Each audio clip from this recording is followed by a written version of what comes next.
Standing at the edge of any thriving garden, the line between beauty and chaos can be surprisingly thin. Some plants arrive looking perfectly innocent, compact, vigorous, even charming in a nursery pot.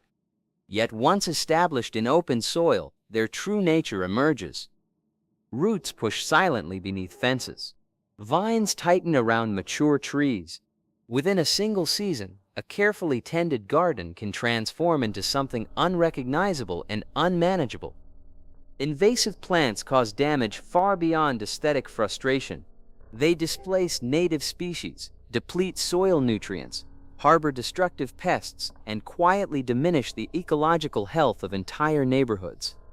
This chapter explores 15 of the most problematic offenders, plants widely sold yet profoundly harmful, alongside beautiful, well-behaved alternatives that deliver the same visual impact without the consequences. Understanding which plants earn that invasive designation and why is the first step toward a garden that stays genuinely healthy season after season. Standing gracefully against old stone walls and weathered fences, English ivy Hediera helix carries an undeniable charm. Its dark lobed leaves and trailing vines evoke centuries of European gardens, lending any space an air of timeless elegance. But beneath that storybook beauty lies a quietly destructive nature.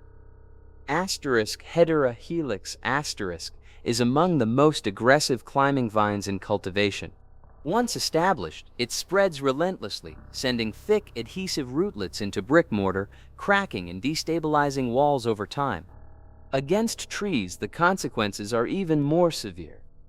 The vines climb upward, smothering bark, blocking essential sunlight, and slowly strangling even mature, established specimens. In many regions, it's classified as an invasive species, escaping gardens and overtaking natural woodland floors with alarming efficiency. For gardeners drawn to that lush, cascading aesthetic, Boston ivy Parthenocissus tricuspidata or Virginia creeper offer the same dramatic green coverage without the destructive ambitions. Next, another garden favorite with a hidden aggressive side. In the world of privacy landscaping, few specimens achieve quite the dramatic reputation of bamboo. Visually striking, with tall, hollow culms and delicate cascading foliage, bamboo carries an undeniable aesthetic appeal, evoking tranquil Zen gardens and lush tropical retreats. But beneath that serene surface lies a far more restless nature. Golden bamboo, known botanically as Philostichis aurea, belongs to a category called running bamboo, and that name tells the story. Its underground rhizomes advance aggressively, traveling several meters in a single growing season. These root systems slip silently beneath fences, surface uninvited in neighboring yards, and apply enough pressure to fracture patios and driveways over time. Once established, eradication demands serious intervention, deep excavation, root barriers, or targeted herbicides applied across multiple seasons. For those drawn to bamboo's beauty, the clumping variety, Bambusa multiplex, offers an elegant and well-mannered alternative. It grows in tight, contained clusters without the invasive spread. Ornamental grasses like fountain grass provide yet another graceful option. All the movement and texture, none of the underground ambition. Standing at the edge of any southern woodland, one can witness the unmistakable silhouette of kudzu, Pueraria montana var. Lobata, a vine that has redefined the meaning of rapid growth. With broad, three-lobed leaves of deep emerald green and trailing stems that reach extraordinary lengths, kudzu carries a deceptive beauty. Its purple blossoms even carry a faint grape-like fragrance. Yet beneath that charm lies something far more formidable. Introduced as an ornamental ground cover in the early 1900s, kudzu found American soil extraordinarily hospitable. During warm months, a single vine advances up to 1 foot per day, climbing trees, fences, power lines, and structures, smothering everything beneath dense, light-blocking layers. Its root system penetrates deep into the earth, making complete removal extraordinarily difficult. Even a single fragment of stem left behind can regenerate entirely. Across affected regions, kudzu causes hundreds of millions in agricultural and ecological losses annually, a testament to nature's capacity for unchecked persistence. Next, a plant far smaller in stature, but equally relentless beneath the surface. Standing at the water's edge, few plants command attention quite like Lythrum salicaria, purple loosestrife. Its tall, magenta-purple flower spikes rise elegantly above the waterline, offering a display so striking that garden centers once sold it freely as an ornamental. That beauty, however, conceals one of the most ecologically damaging invasive plants in North America. Purple loosestrife targets wetlands, riverbanks, and drainage corridors with relentless precision. Once established, it forms impenetrable colonies that systematically displace native wetland species, cattails, sedges, and bulrushes, the very plants that waterfowl, amphibians, and marsh birds depend upon for shelter and sustenance. The ecosystem doesn't collapse loudly. It fades, quietly, season by season. The numbers tell the story plainly. A single mature plant produces up to 2.5 million seeds annually, dispersed efficiently by both water and wind. This reproductive power has prompted outright bans across multiple U.S. states. For those drawn to that rich violet color, native alternatives like Blazing Star offer comparable beauty, without the consequences. Standing gracefully along fences and trellises, Japanese honeysuckle, Lonicera japonica presents itself as a gardener's dream. Its creamy white and golden blossoms release one of the most intoxicating fragrances in the plant world, evoking long summer evenings and cottage gardens. But beneath that beauty lies a deeply troubling truth. This vine is one of the most aggressive invaders in North American landscapes. Its stems twist and coil with surprising strength, wrapping tightly around young trees, saplings, and shrubs. Over time, that grip tightens, cutting off the flow of water and nutrients, blocking sunlight, and ultimately strangling its host. What makes Lonicera japonica particularly formidable is its reproductive strategy. It spreads simultaneously through airborne seeds, carried eagerly by birds, and through underground runners that creep silently beneath the soil. Remove the vine above ground, and a single forgotten root fragment will launch an entirely new invasion within a single growing season. Remarkably, this plant remains widely available in nurseries across the country, often sold without adequate warning. Its flowers appear innocent, even charming, which means countless gardeners unknowingly introduce it into ecosystems that may take decades to recover. Native alternatives, such as Lonicera sempervirens the coral honeysuckle, offer similar visual appeal and genuine fragrance without the ecological cost. These native varieties support pollinators meaningfully without threatening surrounding plant communities. Japanese honeysuckle is a reminder that in gardening, the most dangerous choices often carry the sweetest scent. Mentha, the genus that gifts the world its beloved peppermints and spearmints, carries a secret beneath the soil that transforms this culinary treasure into one of gardening's most persistent challenges. At first glance, mint appears entirely innocent. Its soft, textured leaves carry that unmistakable cool fragrance, and freshly planted sprigs seem modest, even delicate. Yet beneath this charming surface lies a remarkably aggressive survival strategy. Mint propagates through Rhizomatous stolons, thin, pale underground runners that extend silently through the soil in every direction. These horizontal stems generate new root systems and upward shoots with extraordinary efficiency, emerging meters from the original planting within a single growing season. Because each fragment of broken root retains the capacity to regenerate entirely, mechanical removal frequently worsens the problem, scattering viable root material throughout surrounding beds. Mint thrives in USDA hardiness zones 3 through 11, tolerating both sun and shade, making containment rather than cultivation the wisest approach. Planting within buried containers or dedicated raised beds with solid barriers keeps this aromatic herb productive without compromising neighboring plants. Next, another seemingly gentle garden addition reveals surprisingly aggressive tendencies. At number 7 stands wisteria, a vine that reads like a fairy tale but behaves like a slow-moving force of nature. Those cascading clusters of violet and lavender blossoms are genuinely breathtaking. Draped across a pergola or arching over a garden gate, few flowering plants create a more romantic silhouette. In peak bloom, wisteria is the undisputed jewel of the spring garden. But beneath that ethereal beauty lies a plant of extraordinary ambition. Chinese wisteria, known botanically as Wisteria sinensis, grows with remarkable speed and remarkable strength. Its woody vines twist and coil around anything they contact: fence posts, tree trunks, gutters, and even structural walls.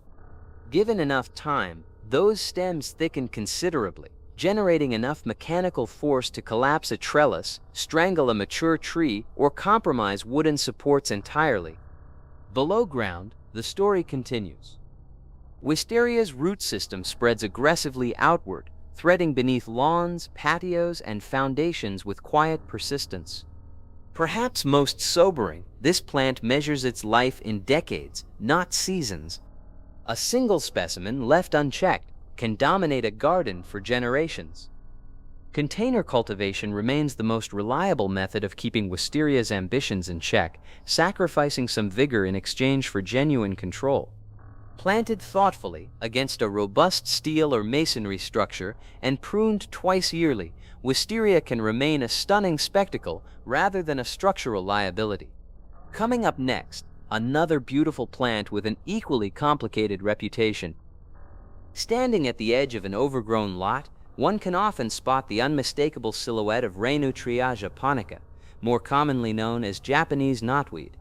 At first glance, it presents itself as an almost elegant specimen.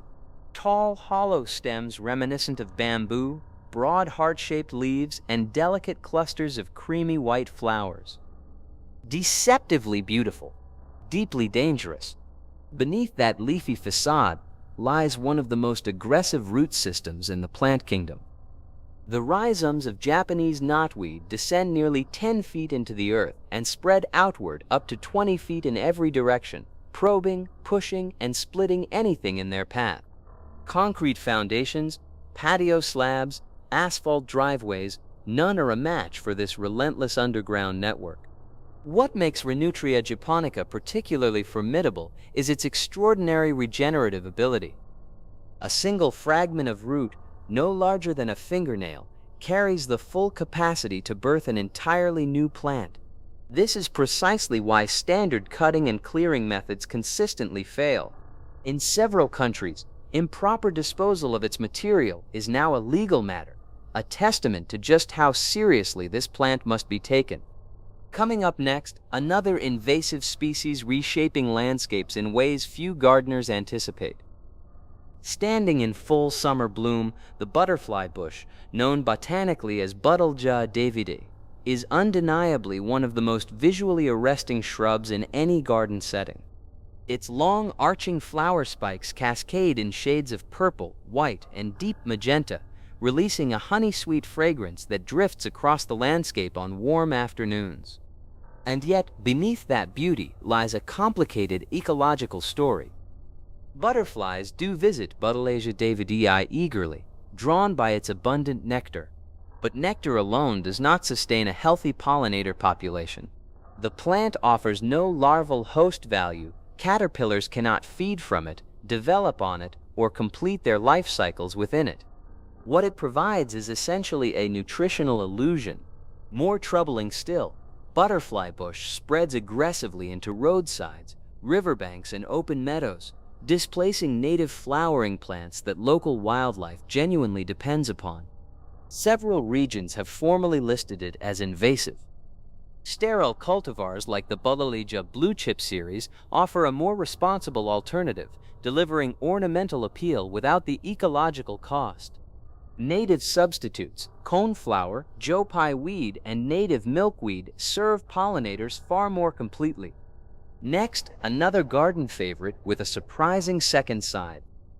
Standing at the edge of any well-tended garden border, Japanese barberry appears almost too good to be true, known scientifically as Berberis thunbergii. This compact, thorny shrub dazzles with deep crimson and purple foliage that holds its color from spring through autumn frost. Tidy in form, resilient under pressure, it became a landscape staple across North America for good reason. But the story beneath those jewel-toned leaves carries a far darker chapter. Berberis thunbergii spreads aggressively. Birds consume its small red berries with enthusiasm, carrying seeds deep into forests, along trail edges, and across open meadows. Where a single shrub once stood, dense thickets eventually replace entire understories. Native wildflowers disappear. Soil chemistry shifts. Sunlight never reaches the ground. Standing at the edge of almost any shaded woodland garden, one can spot the unmistakable glossy foliage of periwinkle, known botanically as Vinca minor or Vinca major. Its dark, leathery leaves catch the light beautifully, and come spring, delicate blue-violet flowers emerge in cheerful abundance. On the surface, it appears to be the ideal ground cover, low maintenance, visually appealing, and remarkably vigorous. But that vigor tells a more complicated story. Periwinkle spreads through trailing vines that root at every node they touch, blanketing large areas within a single growing season. Those dense, interlocking mats can reach depths that physically prevent any competing plant from breaking through. Native wildflowers, ferns, and forest seedlings, species that quietly sustain entire woodland ecosystems, simply cannot survive beneath them. What makes Vinca particularly formidable is its resilience. Manual removal is rarely effective, because even the smallest fragment of stem or root left in the soil is capable of regenerating a completely new plant. In forested environments, this creates dense, virtually permanent carpets that block sunlight from reaching the forest floor, disrupting the natural regeneration cycle that woodlands depend upon. Originally introduced from Europe as an ornamental plant, periwinkle has naturalized extensively across North America, where it now appears on numerous invasive species watch lists. Beautiful, certainly. But beneath that charm lies a quietly persistent force, one that reshapes ecosystems with patience and precision. Standing tall against the skyline, Cortaderia celoana, commonly known as pampas grass, cuts a striking silhouette. Its silver-white plumes rise anywhere from 8 to 13 feet, swaying with effortless grace in the slightest breeze. It photographs beautifully, and that visual appeal has made it a darling of modern landscaping and interior decor alike. But beneath that elegant exterior lies a remarkably aggressive botanical personality. Each flowering plume of pampas grass can release upward of 100,000 seeds into the surrounding air. Those seeds are lightweight, wind-carried, and extraordinarily opportunistic. They settle along roadsides, riverbanks, disturbed lots, and protected natural reserves, germinating wherever conditions allow, which, as it turns out, is almost everywhere. Within just a few growing seasons, a single ornamental planting can give rise to hundreds of dense, towering colonies.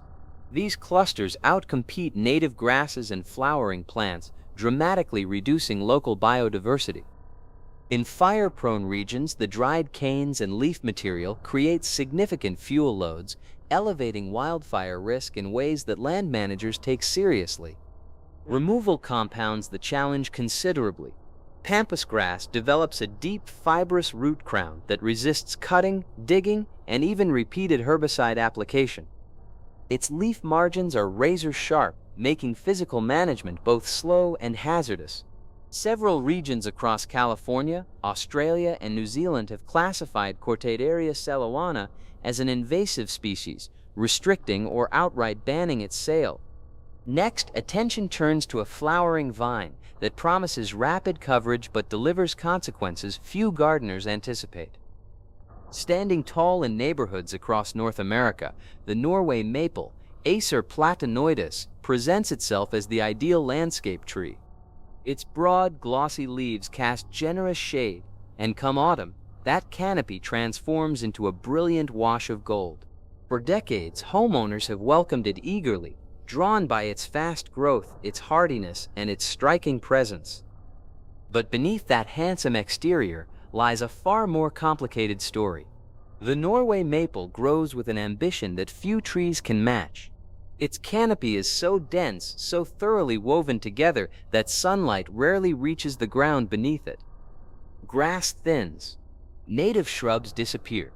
Even established plants nearby begin to struggle, not simply from the shade, but from the roots.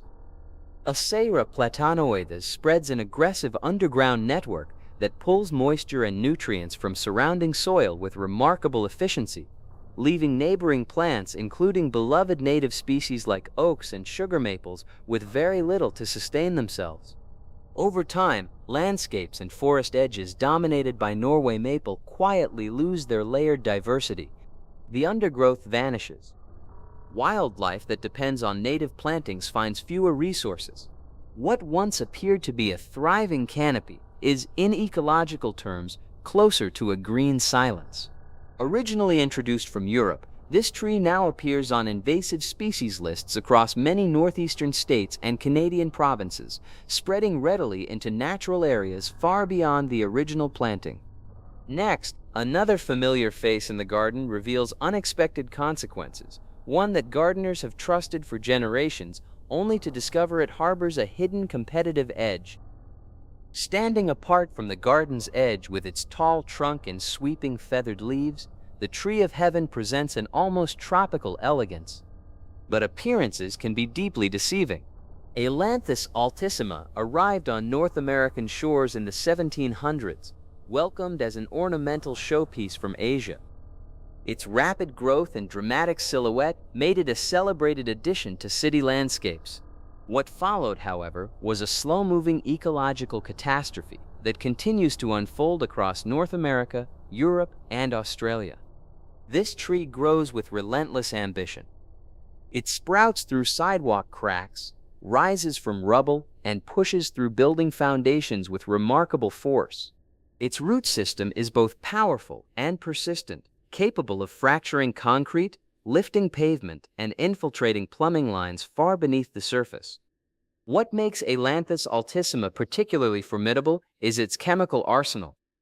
The tree releases allelopathic toxins directly into the surrounding soil, suppressing the growth of neighboring plants and effectively clearing territory for its own expansion. Few garden species can withstand this invisible assault. Beyond its chemical aggression, the tree of heaven serves as a preferred host for the spotted lanternfly, Lycorma delicatula, a destructive pest devastating fruit crops and hardwood forests across entire regions. Removing this tree demands patience and persistence. Simple cutting encourages aggressive resprouting from the roots. Effective control typically requires repeated treatment over multiple seasons, often combining mechanical removal with targeted intervention. For gardeners committed to restoring ecological balance, understanding Ailanthus altissima is the essential first step toward reclaiming what this relentless invader quietly takes away, one root, one toxin, one season at a time.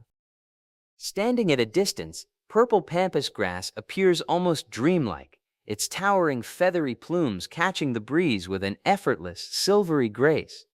But closer inspection reveals a far more complicated story.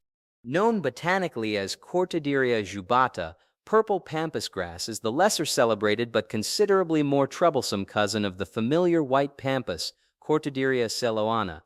Where white pampas demands attention, purple pampas demands territory. What begins as a single elegant clump can transform within a single growing season into a dense fortress-like stand of razor-edged foliage and towering seed-bearing plumes. And those plumes are extraordinarily productive, each one capable of releasing tens of thousands of feather-light seeds that ride prevailing winds for miles, settling into open fields, coastal dunes, forest edges, and disturbed soils without hesitation. The botanical reality of Cortaderia jubata is humbling. Unlike many ornamental grasses that struggle in poor conditions, this species germinates readily in rocky ground, nutrient-depleted soils, and steep hillside terrain, environments where competing vegetation simply cannot keep pace.